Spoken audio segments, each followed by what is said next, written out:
क्या होगा अगर मैं आपको बताऊं कि जिस रात हनुमान जी संजीवनी लेने हिमालय की ओर उड़ रहे थे, उसी समय अशोक वाटिका में बैठी माता सीता ने धरती को स्पर्श करके एक ऐसा दिव्य वचन कहा जिसके कारण न केवल लक्ष्मण के प्राण सुरक्षित रहे, बल्कि पूरी सृष्टि को यह संदेश मिला कि सच्चे धर्म की रक्षा केवल अस्त्र शस्त्र नहीं बल्कि अटूट विश्वास करता है। कहा जाता है उस रात रावण की विजय निश्चित दिखाई दे रही थी, लेकिन एक स्त्री की मौन प्रार्थना, एक भक्त की निस्वार्थ सेवा और एक भाई का प्रेम इतिहास की दिशा बदलने वाला था। आज मैं आपको राम कथा का एक ऐसा भावपूर्ण प्रसंग सुनाने जा रहा हूं जिसे सुनने के बाद आप कठिन से कठिन परिस्थिति में भी उम्मीद नहीं छोड़ेंगे। अध्याय 1। युद्ध की सबसे लंबी रात। लंका की धरती पर रात उतर चुकी थी। चारों ओर अग्नि की लपटें थी। घायल बानरों की कराह, टूटे हुए रथ, बिखरे हुए अस्त्र और बीच रणभूमि में श्री राम अपनी गोद में लक्ष्मण का सिर रखे मौन बैठे थे। उनकी आंखों में आंसू थे, लेकिन उनके विश्वास में कोई कमी नहीं थी। विभीषण बार बार आकाश की ओर देख रहे थे।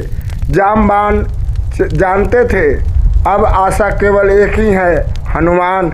उधर हनुमान जी वायु से भी तेज गति से हिमालय की ओर बढ़ रहे थे। उनके मुख पर केवल एक नाम था, जय श्री राम। अध्याय 2।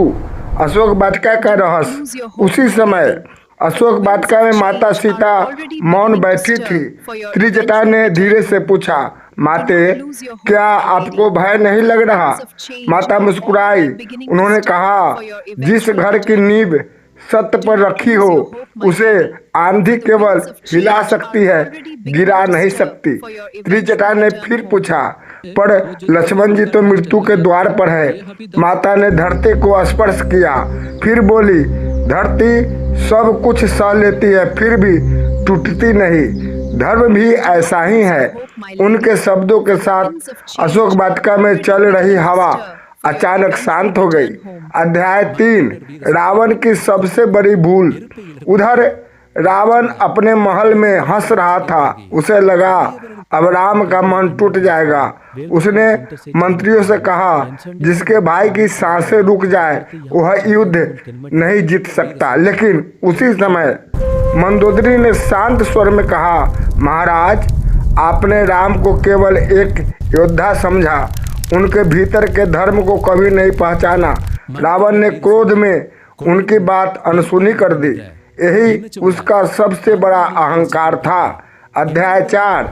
हनुमान की परीक्षा। हनुमान हिमालय पहुंच गए, लेकिन समस्या सामने थी। हजारों दिव्य औषधियाँ सब एक जैसी चमक रही थी। कौन सी संजीवनी है? समय निकल रहा था। हनुमान ने आंखें बंद की। उन्होंने शक्ति नहीं, भक्ति को पुकारा। प्रभु, यदि मैं पहचान न सकूं तो मुझे इतना बल दीजिए कि मैं पूरा पर्वत ही उठा ले आऊं। अगले ही क्षण धरती कांपी, पर्वत हिल गया। देवता भी विस्मित रह गए। अध्याय 5। माता सीता का अद्भुत संकल्प। उधर माता सीता ने दोनों हथेलियां जोड़ ली। उन्होंने कहा, हे प्रभु, यदि मैंने जीवन में कभी भी सत्य का साथ छोड़ा हो तो लक्ष्मण की रक्षा मत करना। लेकिन यदि मेरा मन हर परिस्थिति में आपके चरणों में ही रहा है तो आज मेरे इस सत्य का फल लक्ष्मण को जीवन देकर दीजिए। यह कोई चमत्कार मांगने वाली प्रार्थना नहीं थी, यह सत्य की शक्ति थी। कहा जाता है, सच्चे मन से निकली प्रार्थना पहले मनुष्य को बदलती है, फिर संसार को। अध्याय 6। लौटता हुआ प्रकाश। हनुमान पर्वत लेकर लौट रहे थे। उनकी गति इतनी तेज थी कि आकाश में अग्नि की रेखा बन गई। वानर सेना ने उन्हें देखा। सभी के भीतर नई आशा जाग उठी। श्री राम ने दूर से आकाश की ओर देखा। उनके चेहरे पर पहली बार मुस्कान आई। उन्हें अपने भक्त पर विश्वास था।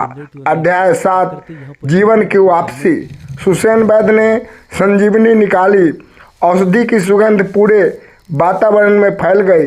कुछ ही क्षण बाद लक्ष्मण की उंगलियां हल्की सी हिली, फिर उनकी सांसें सामान्य होने लगी। उन्होंने धीरे से आंखें खोली। सबसे पहले उन्होंने किसे देखा? श्री राम को। उन्होंने मुस्कुराकर कहा, प्रभु, युद्ध अभी समाप्त नहीं हुआ। यह सुनते ही पूरा रण क्षेत्र जय श्री राम के उद्घोष से गूंज उठा। अध्याय 8 माता सीता की मुस्कान का वास्तविक अर्थ। उसी समय अशोक वाटिका में माता सीता ने आंखें बंद कर ली। त्रिजटा ने पूछा, माते, क्या आपको पहले से सब ज्ञात था? माता बोली, नहीं पुत्री, मुझे भविष्य नहीं दिखता। मुझे केवल भगवान पर विश्वास है। जहाँ विश्वास पूर्ण होता है वहाँ भय स्वयं समाप्त हो जाता है। फिर उन्होंने एक ऐसा वचन कहा जो आज भी हर भक्त के लिए अमूल्य शिक्षा है। जो मनुष्य अपना कर्तव्य निभाकर परिणाम ईश्वर पर छोड़ देता है, उसकी हार भी एक नई विजय की शुरुआत बन जाती है। दर्शकों, इस कथा का सबसे बड़ा संदेश यह नहीं है कि संजीवनी ने लक्ष्मण को बचाया। सबसे बड़ा संदेश यह है कि संकट आने पर राम ने धैर्य नहीं छोड़ा, हनुमान ने सेवा नहीं छोड़ी, लक्ष्मण ने धर्म नहीं छोड़ा और माता सीता ने विश्वास नहीं छोड़ा। यही 4 स्तंभ हर परिवार, हर समाज और हर जीवन को संभालते हैं। यदि आज आपके जीवन में कोई भी कठिन समय चल रहा है तो याद रखिए, रात चाहे कितनी भी लंबी क्यों न हो, सूर्योदय निश्चित है। धर्म की राह कठिन हो सकती है लेकिन व्यर्थ कभी नहीं होती। जय श्री राम, जय हनुमान।